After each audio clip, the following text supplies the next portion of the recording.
Assalamualaikum warahmatullahi wabarakatuh. Waalaikumsalam. Selamat sore, salam sejahtera. Alhamdulillah di sore hari ini kita diberi kesempatan dan kesempatan bertatap muka, bertatap dalam dunia maya. Tanpa kesehatan itu tidak ada artinya kita bisa bertatap muka di dunia maya. Pada sore hari ini,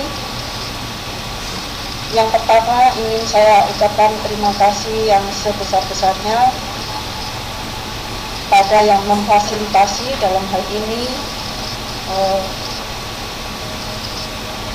Balai Bahasa Jawa Tengah, yang terhormat Bapak Tirtoswondo, yang kemudian terima kasih yang kedua saya haturkan pada Bapak Sri Wahono yang telah memprakarsai acara Dar Umum. Yang berikutnya tak lupa saya ucapkan terima kasih pula pada Ibu Anita Sukarini yang telah begitu telatennya membantu kami, membimbing kami menyelesaikan semua tugas-tugas di Dar ini. Sore hari ini saya Agustin Cahyaningsih selaku host akan menghantarkan Ibu Dr. Anda Suminingsih MSI sebagai presenter dari SMK Negeri 3 Semarang. Kemudian sebagai moderator Bapak Dr. Andes Purnomo dari Semarang juga. Perlu diketahui peraturan pada sore hari ini agar berjalannya presentasi lancar termasuk pada rekaman-rekamannya, maka mohon bantuan bagi para pengunjung room ini, dimohon untuk mematikan baik videonya maupun audionya. Host dalam hal ini akan mengatur mobilisasi komunikasi manakala terjadi suara-suara yang gaduh yang mengganggu jalannya presentasi. Baiklah, itu saja pengantar dari host. Selebihnya waktu kami aturkan pada moderator sekaligus presenternya. Persilahkan. Assalamualaikum warahmatullahi wabarakatuh. Baiklah Bapak Ibu semuanya, kita masih kita mulai. Sekali lagi mengingatkan kepada Bapak Ibu untuk mematikan video atau mungkin mikrofon agar kegiatan ini berjalan dengan baik, tidak ada gambar audio maupun video. Yang terhormat Bapak Dr. Tirtoswondo selaku Kepala Balai Bahasa Jawa Tengah. Yang kami hormati Bapak Sri Wahono SPG Ketua. Yang kami hormati Ibu Anita Sukarini PD SD Guru 3 Tingkat 1 Cinta Sedemat. Yang Bapak Ibu Ipan Ketua Himpunan kali ini. Perkenalkan saya Bapak Moraja dari SMA 3 Semarang. Adapun pada hari ini adalah Ibu Kahyan dari SMA Negeri Semarang dan bagian berkata Ibu Nurmada MSI dari SMK Negeri 3 Semarang. Pertama-tama mereka menjadikan bersyukur kepada Allah Subhanahu wa taala atas rahmat hidayah dan taufik-Nya dan berkumpul pada hari ini Rabu 8 Juli 2020 untuk video konten diklat di tarik Muntatu dengan materi pada sesi kedua menulis teks Master bahasa Inggris kelas 10. Dan terima kasih yang hadir untuk yang hari nanti kegiatan dan kepada itu yang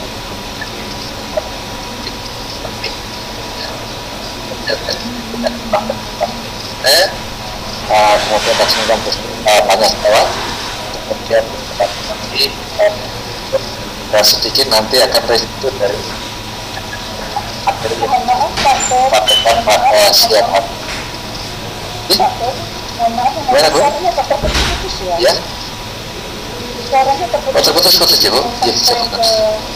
Masih siap.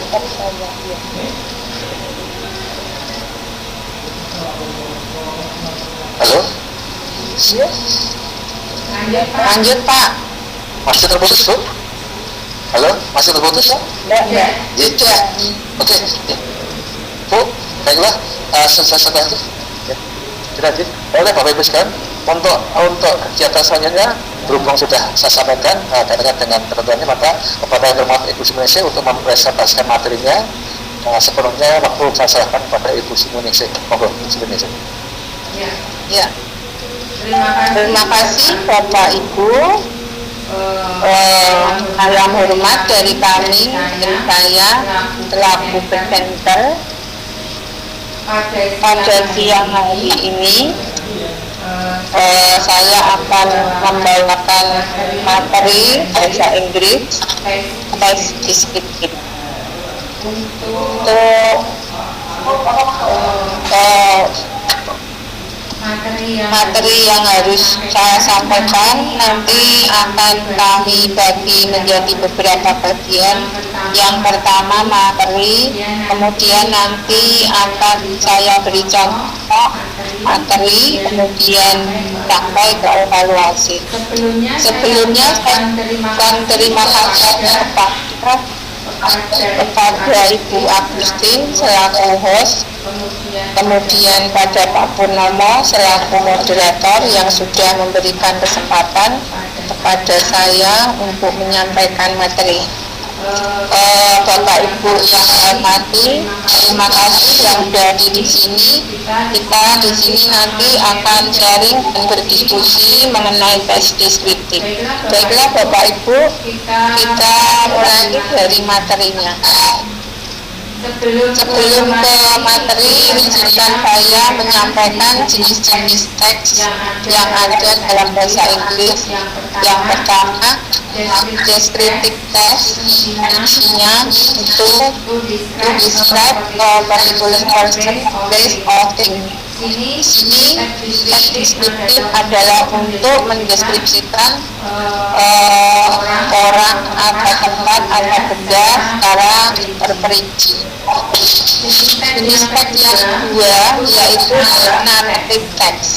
The function is to amuse or entertain the reader with actual or imaginary experience in different ways. Maksudnya, teks naratif akan menghibur atau menyenangkan para pembacanya dengan pengalaman-pengalaman yang imajinari dengan cara yang berbeda-beda.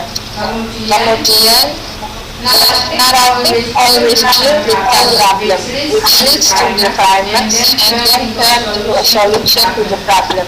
Maksudnya, teks naratif nanti akan membawa konflik-konflik di mana konflik itu akan mencapai klimaksnya. Kemudian dari klimaks itu akan muncul solusi terhadap konflik-konflik yang ada. Teks yang ketiga, report text atau teks laporan, fungsinya adalah to describe the way things are.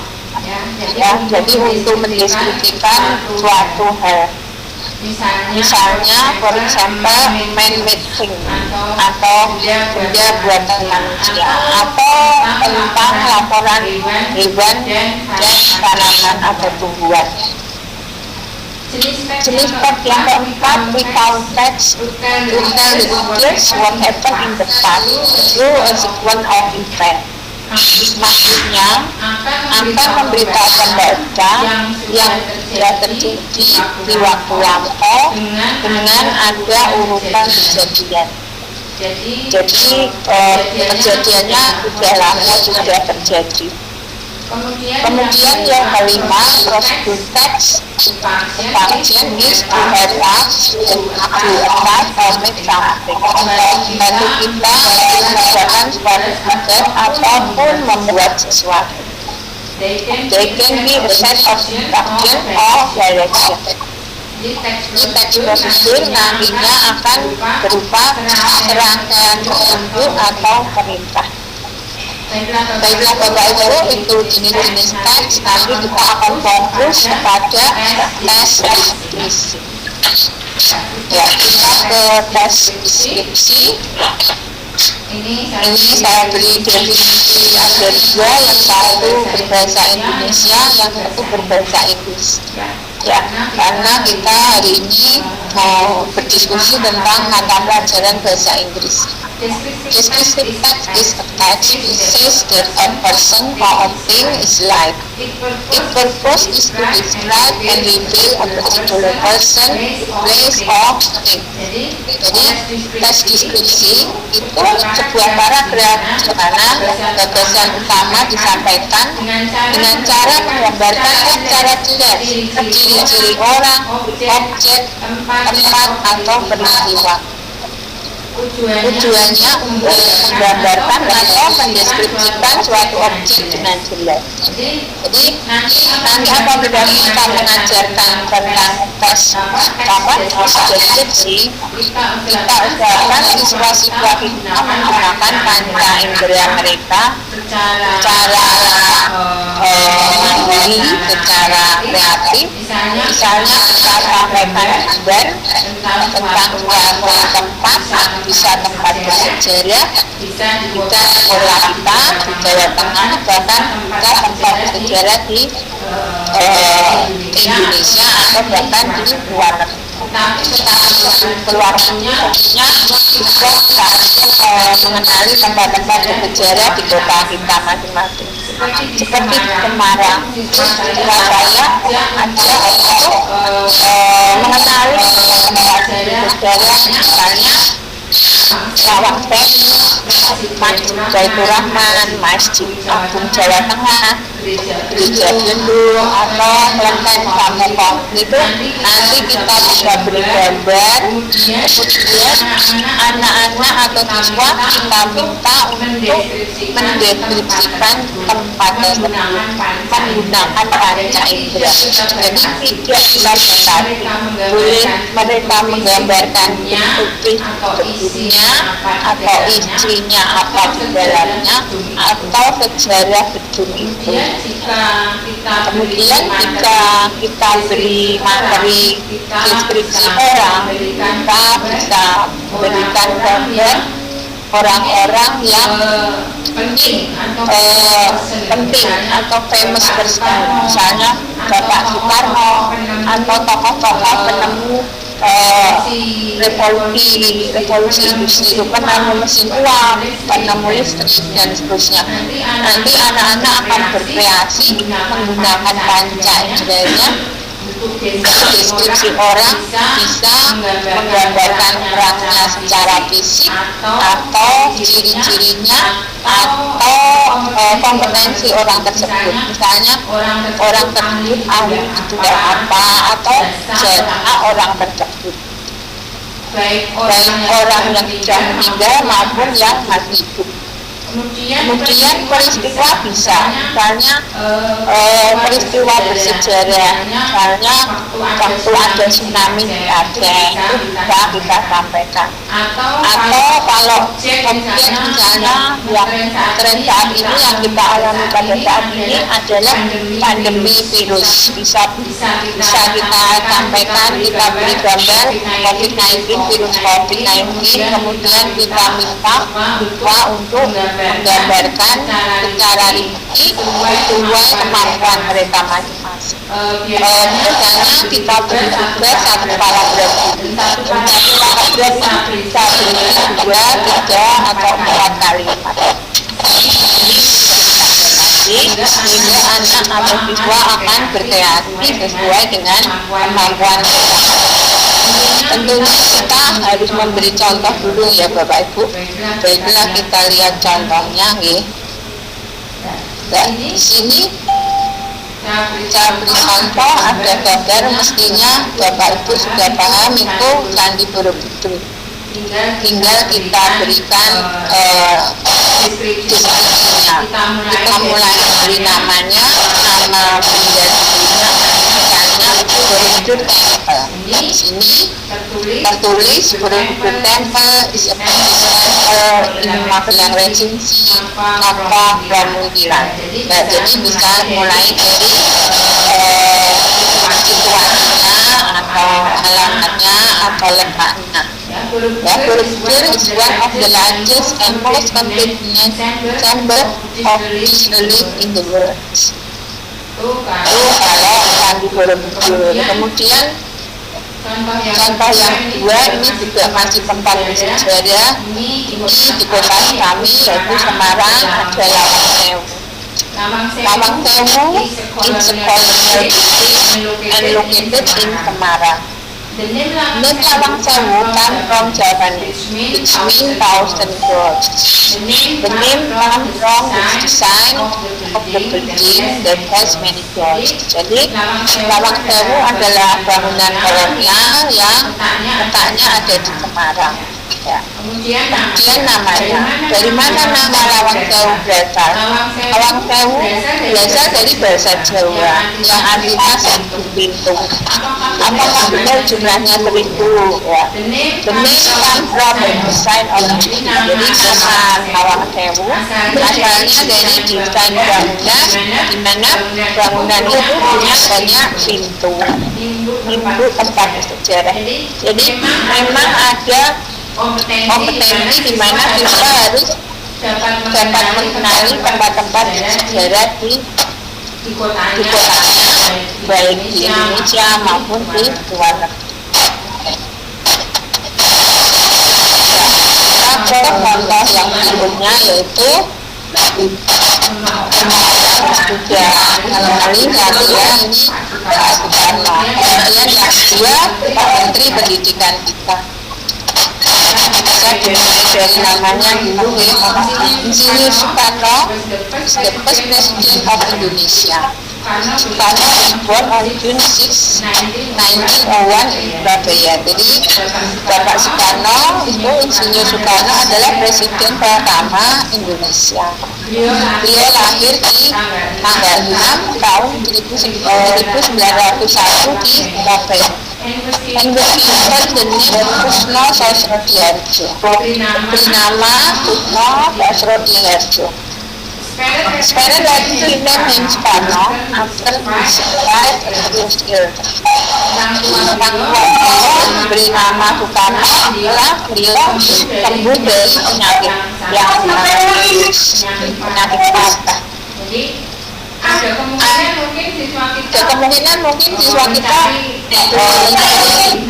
googling di internet, tidak apa-apa Bapak Ibu, tetapi nanti siswa diwajibkan membuat pendapatnya, mengemukakan pendapatnya terhadap tokoh itu bisa kita beri tindak lanjut seperti itu. Kemudian tokoh yang kedua yaitu Anwar Makarim, the Minister of Education and Culture di Indonesia. Di Bapak Nadiem Anwar Makarim adalah Menteri Pendidikan dan Kebudayaan Indonesia. He was brought into the port 4 July 1984. Beliau terlahir di Singapura 4 Juli 1984. He founded Gojek in 2010. Beliau menemukan Gojek di tahun 2010. He was appointed for Minister of Education and Culture by Presiden Joko Widodo on his second term kabinet. Jadi beliau ditunjuk diangkat sebagai Presiden Menteri Pendidikan dan Kebudayaan oleh Presiden Joko Widodo ada kabinet yang kedua. Bapak Ibu nanti bisa ditambahi kalau mendeskripsikan orang bisa dari penampilannya, bisa dari pakaian yang dikenakan. Jadi itu bisa ditambahi sesuai kreativitas siswa kita. Jadi kita mengajarkan budaya juga bisa mengajarkan penanaman penanaman karakter. Jadi sekaligus kita memupuk rasa bangga terhadap para pejuang yang sudah jasa bagi negara Indonesia. Bapak Ibu, untuk materi pada hari ini mungkin kita akan berevaluasi ya. Di sini saya memberi gambar suatu tempat yang terkenal. It is the biggest temple in Indonesia as well as one of the most beautiful temple in Southeast Asia. Kira-kira jawabannya, saya kira semua sudah tahu ini Prambanan Temple. Kita klik yang Prambanan Temple. Ya. Dapat skor 25 karena saya membuat soal ini evaluasi hanya 4 nomor. Jadi Bapak Ibu, kemudian kita ke tempat yang kedua. It is a major landmark and tourism attraction in the city of Bukit Tinggi, West Sumatra. Jadi itu ciri khas tempat pariwisata yang ada di Bukit Tinggi di Sumatera Barat. Kira-kira apakah itu National Monument, Pemuda Tower, Jangkauan Tower atau Big Ben? Ya. Ternyata ini jawabnya C. Saya akan menjawab C. Ya, betul Bapak Ibu. Jadi jawabnya ada dan terjawab. Soal berikutnya, ini tokoh yang sangat terkenal dan penemu ini teori relativitas.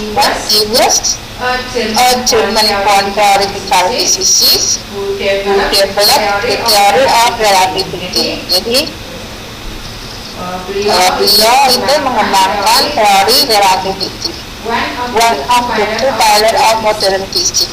He is best known to the general public for his mass energy equivalent formula E equal to mc squared. E sama dengan mc kuadrat. Ya. Semua orang tahu beliau adalah Albert Einstein.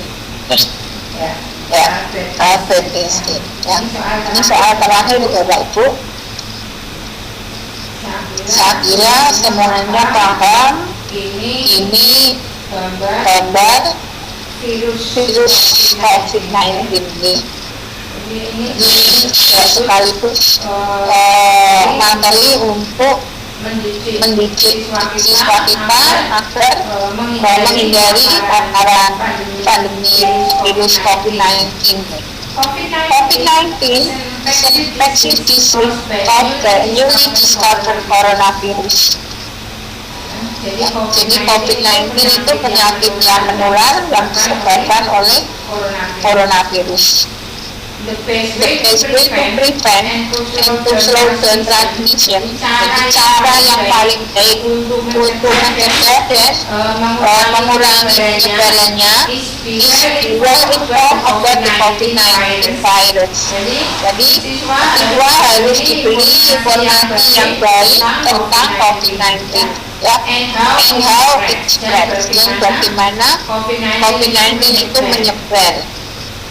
Pertanyaannya, here are some steps. Berikut ini adalah steps to protect yourself, untuk melindungi diri and others, dan orang lain from the infection, except kecuali. Jadi kita diminta untuk mencari salah satu yang harus dihindari. Washing your hand frequently, using an alcohol-based swab, touching your face, mouth and eyes, keeping physical distancing.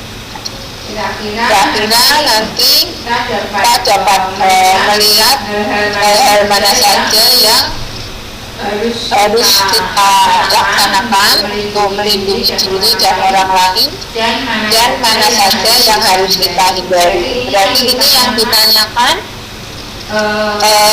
sesuatu yang harus kita hindari. Jadi jawabnya adalah outing your face, menyentuh wajah, mouth and eyes, mulut dan mata. Jadi jawabnya D. Karena soalnya masih soal 25. Kira ini materi saya. Ini Bapak Ibu, saya mengajar di SMK 3. Saya guru bahasa Inggris. Saya kira ini presentasi saya. Mungkin kalau ada yang perlu kita diskusikan, kita bisa bersama-sama.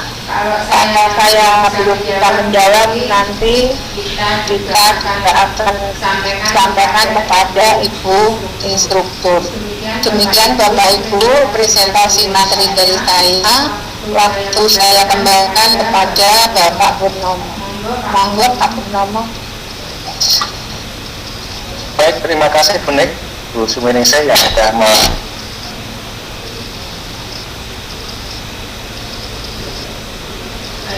Halo Pak Pur.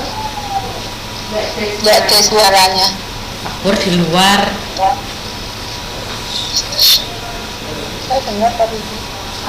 Pak Pur bilang suaranya tidak ada. Halo. Ya. Sudah bisa dengar? Iya. Oke, baik, terima kasih Bu Suminingsih yang sudah menyampaikan materi pada siang hari ini tentang tes DCT. Sudah disampaikan panjang lebar baru semuanya. Mungkin Pak Pur. Iya. Tidak. Iya. Suaranya tidak dengar. Halo. Bisa didengar, Bu? Ya. Dengar saya. Oke. Halo. Ada pertanyaan Pak Pur. Maka Bapak Ibu sekarang ada yang mau ditanyakan, silakan disampaikan ke media ini, langsung nanti akan direspon oleh Bu Suminingsih. Monggo kalau ada pertanyaan, kami persilakan. Di chatnya ada enggak Pak?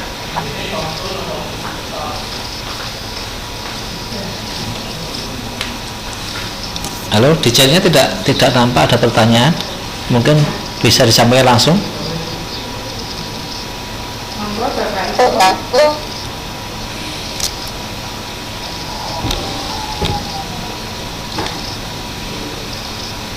Ya, jadi tes deskripsi ini bisa digunakan untuk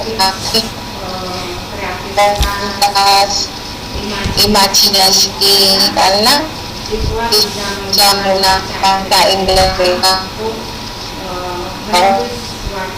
paragraf untuk menggambarkan benda-benda yang ada di sana bisa juga untuk menggambarkan ruang dan tempat objek tertentu. Bapak Ibu, ini bisa juga kita combine dan anak menulis, bisa juga anak membuat poster, itu juga bisa. Kemudian karya anak-anak bisa juga kita imajinasi sebagai bentuk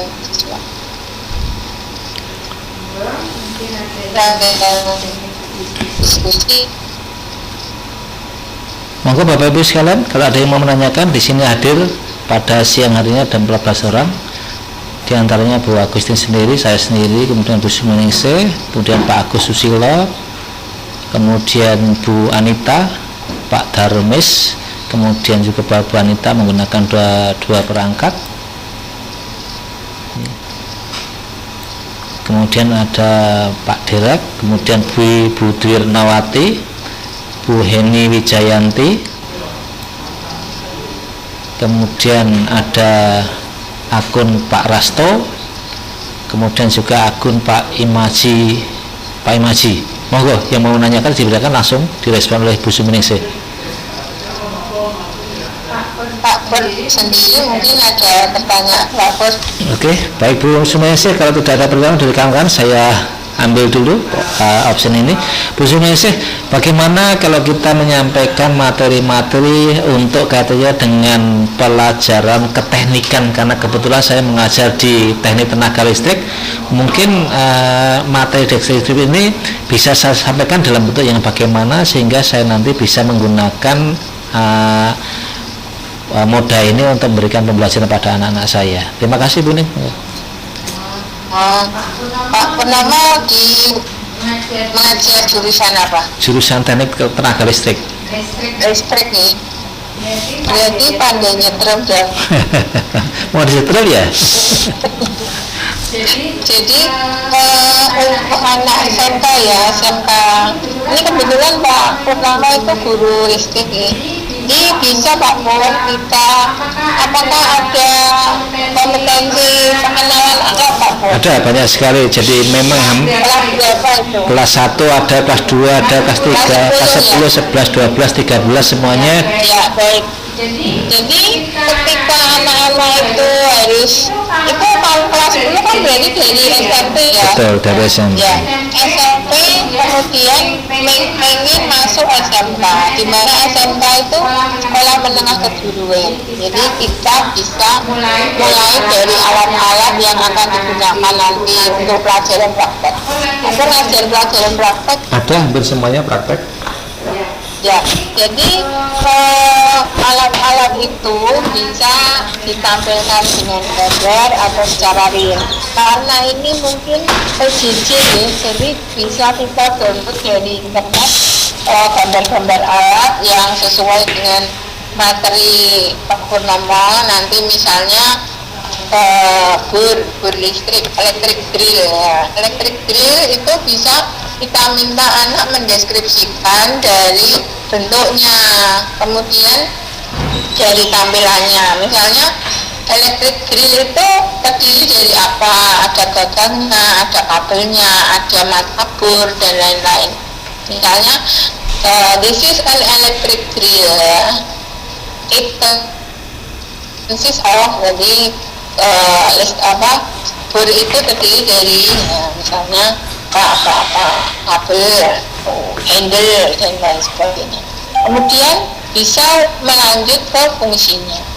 Ya, the drill is a function atau we use the drill to make a hole, untuk membuat suatu lubang. Gimana? Apakah lubangnya di kayu, plat baja, atau membuat lubang di tembok, kan tergantung alat itu untuk apa. Jadi bisa bor tangan yang kayak manual atau bor listrik. Itu misalnya bor, bisa gergaji juga, gergaji tangan. Ya, jadi atau solder itu bentuknya seperti apa, bagiannya apa saja, kemudian fungsinya apa saja. Jadi untuk mengajarkan itu tuh berarti membuat deskripsi benda. Jadi memang kebetulan saya itu mengajar bahasa Inggris yang SMK jurusan otomotif. Jadi anak-anak saya ajarkan tentang palu, kemudian tentang itu palu, kemudian dongkrak, kunci pas, ya itu. Jadi saya masukkan materi-materi kejuruan di situ untuk membuat teks deskripsi. Jadi mendeskripsikan suatu alat itu bisa juga pakaiannya, misalnya pakaian praktek itu juga bisa untuk teks deskripsi. Demikian Pak Pur jawabannya. Baik, terima kasih Bu Suminingsih sudah memberikan paparan tentang pertanyaan saya.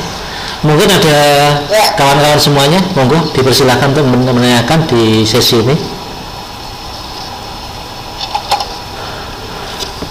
Bu Agustin sendiri mungkin ada pertanyaan, Bu Agustin? Saya komentar saja Pak Pur. Gimana Pak Pur? Mungkin Bu Agustin ada pertanyaan? Saya nggak begitu bisa bahasa Inggris, jadi berkomentar saja. Monggo. Biasa. Jawabannya Bu Suminingsih. Ya, itu di kolom chat ada pertanyaan rupanya Pak Pur. Ada Pak Pur, kolom chat. Sebentar Bu, Apakah selalu teks deskriptif itu menggambarkan sesuatu, Bu? Begitu pertanyaan Bu Suminingsih? Bisa diulang? Pertanyaannya, apakah selalu teks deskripsi itu menggambarkan sesuatu, begitu Bu? Pertanyaan begitu. Ya, karena deskripsi itu penjelasan tentang sesuatu, ya. Memang menjelaskan sesuatu. Untuk teks yang lain berarti namanya kalau menggambarkan urutan kejadian itu namanya bukan deskripsi, itu prosedur. Atau kalau menggambarkan jalan cerita itu narasi, ya. Kalau bercerita pengalaman itu namanya recount text. Itu gitu. Jadi Pak pertanyaan dari Pak Amiruddin SPD. Pak Amiruddin SPD. Oh iya Pak Amir. Itu Amir mungkin sudah bisa diterima Bu. Terima kasih Bu atas jawabannya. Oh iya, matur. Jadi kalau boleh saya lagi Pak Pur. Jadi semoga sementara di chat tidak ada, mungkin langsung mau menanyakan langsung ke melalui mikrofon. Jadi kalau angkat tangan atau mungkin pakai raise hand, monggo Bapak Ibu yang mau menanyakan. Jadi kalau boleh saya sampaikan dengan bahasa saya, jadi kalau materi ini terkait dengan penyampaian melalui deskripsi ya Bu. Ya betul. Oke, monggo yang lain saya persilakan.